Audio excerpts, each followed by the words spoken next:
serius mau males-malesan kayak gini? Lo gak inget tuh ada lo butuh duit buat biaya sekolah? Orang di rumah lo juga butuh makan.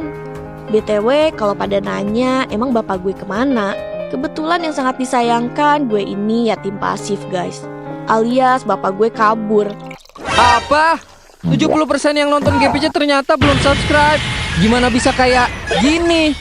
Izin abangku. Ya Allah, tolong buat warga Konoha setelah nonton ini langsung pencet subscribe. Biar cita-cita GPC dapat batu meteor, batu diamond segera tercapai ya Allah. Amin. Peringatan, animasi ini dibuat dengan tujuan sharing pengalaman pribadi sang pengirim cerita. Dimohon untuk menghargai cerita tanpa menyudutkan beberapa pihak. Selamat menonton. Gue pernah ada di posisi yang bikin tidur malam kerasa kayak buang waktu banget. 24 jam dalam sehari rasanya gak cukup. Dan berharap kalau badan gue bisa dibagi jadi 10 orang kayak Naruto biar mereka semua bisa kerja. Kenalin, gue Laila, budak korporat dan sandwich generation. Dan ini adalah rutinitas gue tiap hari. Nunggu kereta, berdesakan, dan berebutan masuk gerbong. Kerjaan gue sih gak toksik-toksik amat. Cuma ya makin kesini gue makin ngerasa capeknya tuh double. Capek kerja, terus capek mikirin rumah. Gue kan anak pertama. Tiap gajian otomatis kepotong buat transfer ke orang tua sama biaya sekolah adik.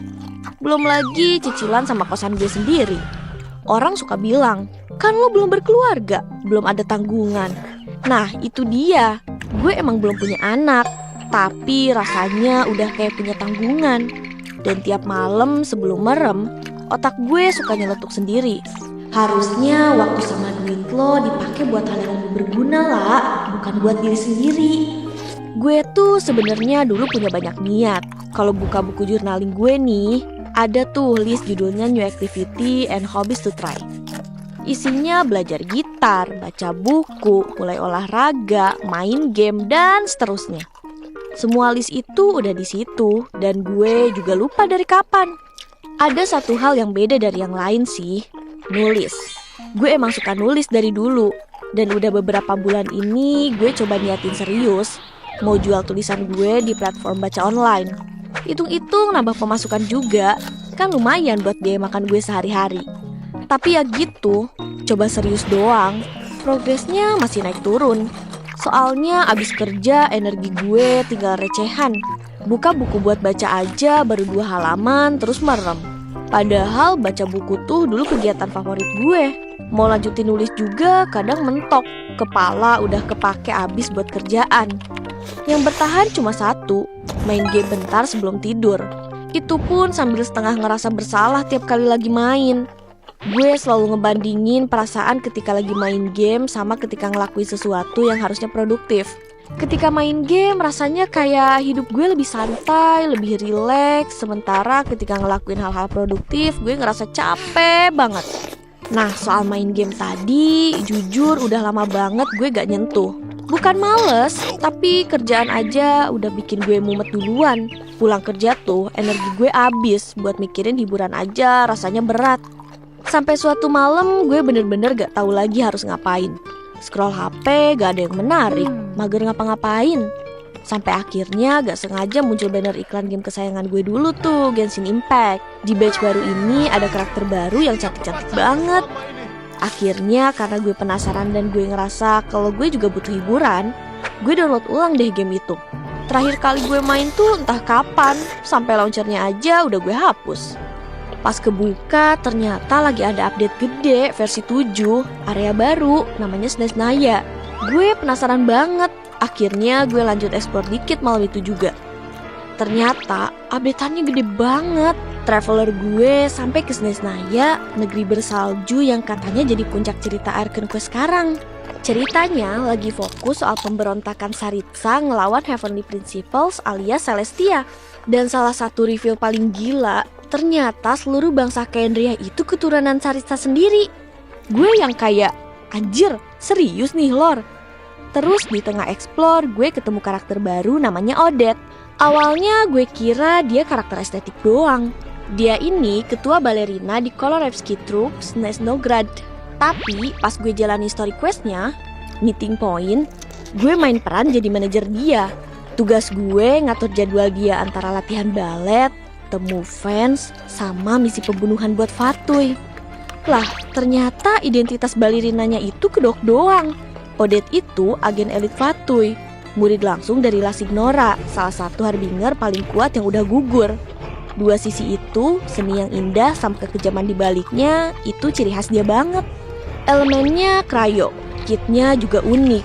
Dia manggil bayangan spektral namanya solar reflection buat nyerang off-field, plus buff ke tim. Kalau elemental burst-nya, dia punya 2 mode, sword sama dance. Cakep banget konsepnya jujur. Gue sampai lupa waktu. Yang tadinya main 5 menit sebelum tidur, udah jalan sejam. Di tengah asik main, HP gue getar. Mama gue nelpon tuh. Jam segitu biasanya kalau bukan nanyain kabar, pasti ada perlu. Pas gue angkat, ternyata beliau cerita kalau adik gue butuh dana buat bayar sekolah. Gue lupa banget kalau ini tuh udah memasuki pergantian semester. Jadi butuh banyak uang buat keperluan sekolah. Setelah gue denger itu, sembari natap layar monitor dan sadar kalau gue udah ngabisin waktu sejam buat sesuatu yang rasanya kurang produktif, gue balik stres lagi. Mood gue bener-bener langsung berubah. Gue langsung log out gamenya dan balik lagi buka project tulisan yang masih gue kerjain. Gue lagi nulis analisis sebuah fenomena yang lagi deket banget sama kejadian yang akhir-akhir ini lagi dirasain sama banyak orang. Kalau tulisan ini berhasil tembus di platform nulis online, bayarannya lumayan, sekitar 500-600 ribuan untuk satu tulisan. Tapi emang analisisnya harus dalam. Tapi ya satu kalimat pun susah keluar. Gue liatin layar kosong itu lama banget. Kepala gue udah kayak baterai HP tinggal 3%. Energi gue abis duluan buat kerjaan kantor. Gak nyisa buat mikir kreatif dan serius. Setengah jam gue paksain, hasilnya 0. Bukan cuma gak nyelesain masalah duit adik gue juga malah ngerasa gagal 2 kali sekaligus. Gagal istirahat, gagal produktif juga. Bahkan 3 kali. Yang awalnya gue ngerasa seneng karena bisa main, ujungnya gue malah ngerasa nyesel karena udah buang waktu. Akhirnya gue taruh laptopnya, diam sebentar, dan gue malah bengong. Kayak gue tuh beneran mau nulis dan itu emang beneran mau gue usahain. Tapi karena gue maksa diri gue produktif pas energinya udah bener-bener habis, tanpa kasih diri gue jeda buat isi ulang dulu, jadi kayak apapun yang ada di kepala gue rasanya semrawut banget. Akhirnya gue milih buat tidur dan gue akan coba lagi besok. Hari-hari gue lewatin semua rutinitas yang menjemukan itu. Belum lagi kadang emang harus ambil lemburan. Selain karena kerjaan yang makin hari makin numpuk, tapi karena gue juga butuh uang lemburannya. Gue juga sekalian ambil sampingan kerja ini itu biar bisa dapet cuan. Kadang gue mikir kayak gini banget sih jadi sandwich generation. Gak sempet rehat sejenak cuma buat istirahat. Ketika ada waktu kosong dan dipakai buat seneng-seneng malah ngerasa bersalah sendiri. Seolah diri gue yang lain lagi bilang, lo serius mau malas-malasan kayak gini? Lo gak inget tuh ada lo butuh duit buat biaya sekolah? Orang di rumah lo juga butuh makan. BTW kalau pada nanya emang bapak gue kemana? Kebetulan yang sangat disayangkan gue ini yatim pasif guys. Alias bapak gue kabur, ngilang dan gak tahu kemana batang hidungnya waktu adik gue masih umur 5 tahunan. Jadi mau gak mau sejak saat itu ibu sendiri yang banting tulang nyari nafkah buat keluarga. Di masa itu karena gue juga masih sekolah, jadi gue gak bisa bantu banyak selain ikut bawa dagangan yang dibikin ibu ke sekolah. Sampai akhirnya gue selesai sekolah dan bisa kerja di Jakarta, belajar ini itu, tidur cuma 4 jam sehari. Akhirnya bisa deh tuh ngasih kehidupan yang lebih layak ke ibu dan adik gue. Malam itu gue lagi scrolling TikTok santai, iseng buka akun gaming gue sendiri. Jujur ini akun udah lama banget gue anggurin. Isinya masih video-video zaman gue rajin ngonten dulu. Biasanya kalau isinya bukan yapingan reaction gue di story, ya pas battle dan pamer point damage. Bahkan sampai ada nge-spill build juga. Viewsnya juga lumayan banget lagi. Ada satu video yang viewsnya oke banget. Pas lagi liatin videonya kepikiran, kayaknya sayang banget ya kalau akun ini gue biarin mati gitu aja. Nah pas gue scroll-scroll lagi, gue nemu beberapa kreator gaming yang bahas kalian review barang-barang yang mereka pakai buat main, kayak headset, mousepad, sampai kursi gaming. Terus mereka juga pasang keranjang kuning gitu. Gue baru sadar, lah kan gue juga punya beberapa barang yang gue pakai buat main. Kenapa gak gue coba juga sekalian? Modal gue gak keluar dari mana-mana, tinggal gue review yang udah ada. Ya akhirnya gue cobalah bikin kontennya. Jadi gue posting video review barang sesekali di akun yang sama, sambil bergantian juga sama konten-konten main game lain. Singkat cerita, gue gak langsung mulai dari review barang, karena gue harus ngembalin audiens gue dulu. Jadi gue mulai dari recording momen pas gue lagi eksplorasi map baru. Mumpung masih baru banget juga kan, pasti ada banyak player Genshin Impact yang pengen tahu dulu review dari update batch ini. Dari situ gue mulai rutin lagi ngurusin akun gaming gue ini. Weekdays gue bikin konten yang ringan-ringan aja, review satuan barang kayak mousepad atau headset budget, sambil gue selipin klip pas gue lagi main daily quest sama Abyss. Gak makan waktu lama, paling gak sampai 2 jam kelarnya buat shoot sama edit. Nah, khusus weekend, gue luangin waktu buat bikin konten yang lebih niat. Biasanya gue pakai buat eksplorasi map, sekalian nunjukin setup gaming gue lebih detail. Apalagi kalau lagi review barang yang emang butuh klip gameplay lebih panjang biar kelihatan fungsinya, kayak controller atau cooling fan gitu. Nah, weekend itu gue mulai lagi ngerjain eksplorasi map. Gue lanjut ke cerita utamanya. Traveler naik kereta ke Snezhnaya, dapat kekuatan Cryo dari Statue of Seven, terus harus survive cuaca ekstrim pakai alat namanya Eye of Grey.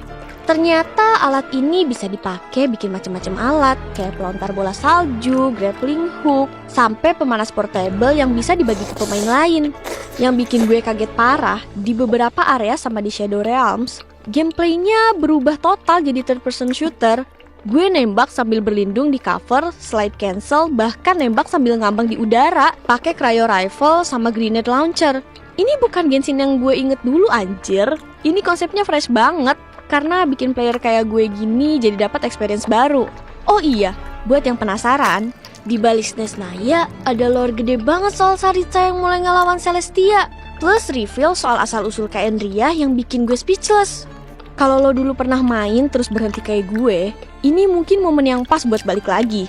Apalagi lagi ada event Great Expeditionist Challenge. Lo bisa jalanin kereta sendiri lintas salju sambil dapat karakter gratis. Genshin Impact versi 7 udah resmi rilis. Terus kalau kalian selesain Arcane Quest, kita bisa dapet free karakter baru Alyosha loh. Update gamenya, terus lo coba sendiri deh. Ya singkat cerita, akhirnya gue ngelakuin semua itu sampai sebulanan. Dan berhasil mendatangkan cuan yang lumayan dari komisi affiliate. Ya walau kadang harus mengorbankan jam tidur sedikit sih, tapi hasilnya ya bolehlah. Apalagi gue cuma perlu sekali bikin video, sisanya akan terus bisa menghasilkan. Ya gak sih? Ya walaupun gue tetap harus selalu update video baru biar konsisten view dan jagain algoritmanya, malah komisinya mulai konsisten tiap minggu. Sempet kaget juga pas notif check out rame gara-gara satu video eksplorasi gue rame ditonton. Nah, karena gue main game sebagai kesenangan dan bisa menghasilkan cuan juga, akhirnya untuk pertama kalinya gue gak ngerasa bersalah dan sadar kalau waktu yang gue pakai itu bisa lebih menyenangkan. Gue juga gak ngerasa bersalah karena ini juga produktif. Ya at least bisa lah tambahan sedikit ini buat bantu uang SPP adik gue dan beli alat sekolah yang baru. Begitulah kira-kira kisah gue. Akhirnya gue sadar kalau selama ini yang salah bukan gue yang gak bisa produktif di sela waktu kosong. Gue cuma belum nemu caranya aja. Dan sesekali juga gue ambil hari buat bener-bener istirahat kok. Karena gak ada salahnya juga buat napas sebentar. Ya segitu aja cerita dari gue. Oh iya, sebelum lo lupa, redeem kode ini dulu deh. Lumayan buat tambahin primo. Sampai sini aja cerita dari gue kali ini. Kalau buat lo, hal apa yang selama ini lo anggap buang-buang waktu? Padahal itu yang bisa bikin lo napas lega. Coba share di kolom komen dong. Bye-bye.